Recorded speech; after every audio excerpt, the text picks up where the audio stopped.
landscape in that space? Is it a bunch of fragmentalized, smaller shops? Are there some big boys that kind of run things, or just talk about the market fragmentation and concentration around the types of companies that do what you do? Yeah. Oh man, it's funny. The first thing that popped in my head, Max, is oil and gas. I think there's a lot of similarity. You've got a fair amount of mom and pop, little shops, and then they can only do or they only choose to do one thing. Like they just do storm sewer. That's just all they do, or they just do grading. That's just what they do. And then you've got some really big contractors that do all of it, and they've got 500 employees, and they accomplish anything that requires heavy civil equipment. And we're in an interesting spot because we're right in the middle. We're not a little thing that's only able to do one piece of the industry.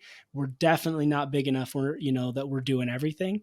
And so kind of one of the uh, tasks I've put to our operations is like, and to our estimating is, hey, I want to be a thorn in the side of these big guys.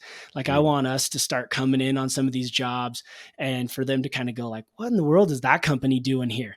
Maybe win one every once in a while away from some of these larger companies that maybe have more overhead or just can't quite be as nimble as we can in the process. But the overall, I think it's very competitive and not consolidated because it is pretty simple for a 19-year-old kid to go grab a backhoe and start taking some market share, even if it's just a little bit.